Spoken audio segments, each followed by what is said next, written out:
तो हम कंटिन्यू कर रहे थे टाइप्स ऑफ कंपनीज से। लास्ट टॉपिक बचे हैं ये टाइप्स ऑफ कंपनी और फिर choices of form of business organisation. तो उसमें कुछ फैक्टर्स है वो करेंगे, फिर हमारा पूरा चैप्टर खत्म हो जाएगा। तो let's see types of company में क्या क्या है। तो दो टाइप की कंपनी होती है, पब्लिक कंपनी और प्राइवेट कंपनी। तो हमने टेबल फॉर्मेट में किया है ताकि आपको बहुत क्विक हो जाए और इजी हो जाए, ठीक है।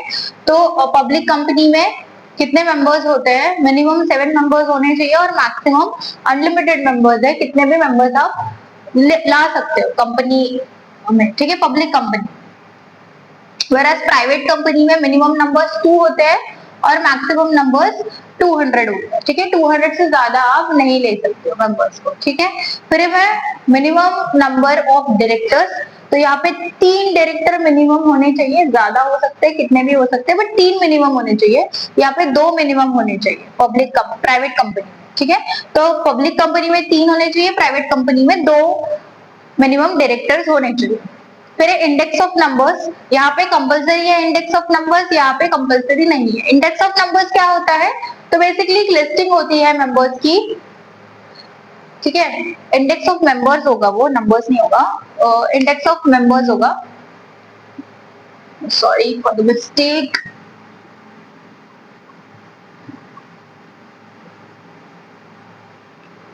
तो इंडेक्स ऑफ मेंबर्स बेसिकली क्या होता है कि लिस्टिंग होती है मेंबर्स की कि हमारे पास कितने मेंबर्स हैं प्रॉपरली क्रोनोलॉजिकल ऑर्डर में वगैरह।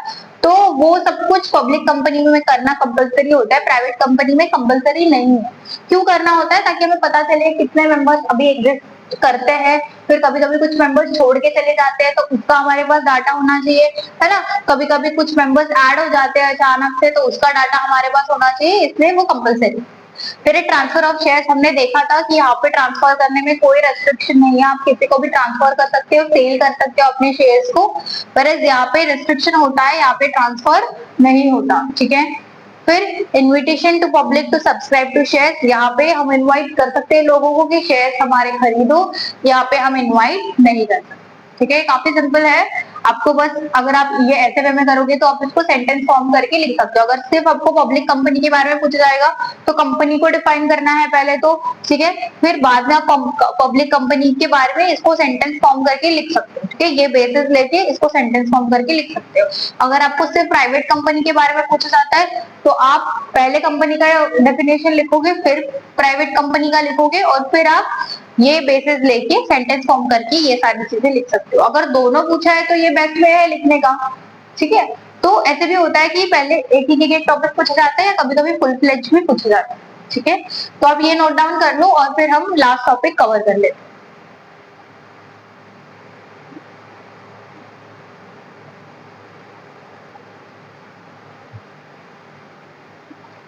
तो स्टूडेंट्स कंटिन्यू करते हैं। Factors influencing the choice of form of business organisation. तो ये फैक्टर्स है, ठीक है। इनके बेसिस पर हम डिसाइड करेंगे कि कौन सा फॉर्म ऑफ ऑर्गेनाइजेशन हमारे लिए ज्यादा एडवांटेजेस है और कौन सा फॉर्म ऑफ ऑर्गेनाइजेशन हमारे लिए कम एडवांटेजेस, ठीक है, लीस्ट एडवांटेजेस। तो सबसे पहला फैक्टर है अवेलेबिलिटी ऑफ फॉर्मेशन। तो फॉर्म करने के लिए सबसे ज्यादा एडवांटेजेस है कंपनी और सबसे कम एडवांटेजेस है सोल प्रोप्राइटर। क्यों? क्योंकि फॉर्म करने के वक्त अगर हमें लोगों की जरूरत है, फंड्स की जरूरत है, तो वो कंपनी में इजीली अवेलेबल हो जाता है as compare to sole proprietor. यहाँ पे फंड्स की काफी कमी होगी, ठीक है। तो फॉर्मेशन में कंपनी ज्यादा एडवांटेजेस है और सोल प्रोप्राइटर सबसे कम। फिर कॉस्ट ऑफ फॉर्मेशन, तो ऑब्वियसली कॉस्ट ऑफ फॉर्मेशन सबसे कम सोल प्रोप्राइटर की होती है और सबसे ज्यादा कंपनी की। तो ऑब्वियसली एडवांटेजेस कौन हुआ? सोल प्रोप्राइटर, और लीस्ट एडवांटेजेस हुआ हमारा कंपनी। फिर ईज ऑफ फॉर्मेशन, ये भी हमको पता है कि सबसे इजी फॉर्मेशन सोल प्रोप्राइटर का है और सबसे डिफिकल्ट फॉर्मेशन या फिर टाइम टेकिंग या कॉम्प्लेक्स या फिर ज्यादा हमें प्रिंसिपल्स रूल्स रेगुलेशंस फॉलो करके जो फॉर्मेशन होगा वो होगा कंपनी का। तो ये सबसे लीस्ट एडवांटेज।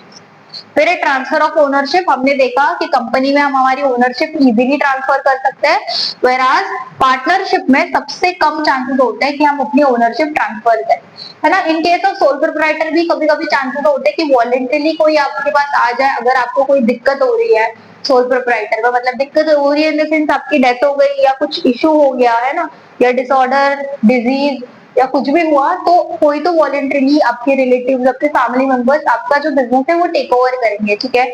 लेकिन पार्टनरशिप में तो बिल्कुल कोई चांस नहीं होता है ट्रांसफर करने का, इसलिए पार्टनरशिप यहाँ पे लीस्ट एडवांटेजियस है। फिर है मैनेजरियल स्किल्स। तो सबसे ज्यादा अच्छे मैनेजरियल स्किल्स हमें कंपनी में देखने मिलेंगे, क्योंकि यहाँ पे उनके पास उतना फंड्स होते हैं कि वो अफोर्ड कर सके प्रोफेशनल, एक्सपर्ट, क्वालिफाइड लोग जो भी वो पर्टिकुलर जॉब रोल के लिए उनको जरूरत है, ठीक है। वेराज सोल प्रोप्राइटर में बहुत बार ऐसे हो जाते हैं कि वो अकेला ही इंसान काम कर रहा है, तो उसके बाद सारे एक्सपर्टीज और स्किल्स सारे टाइप के नहीं होते हैं, तो इसलिए वो कभी ना कभी कहीं ना कहीं पीछे रह जाता है, ठीक है, उतना ग्रो नहीं कर पाता, ठीक है।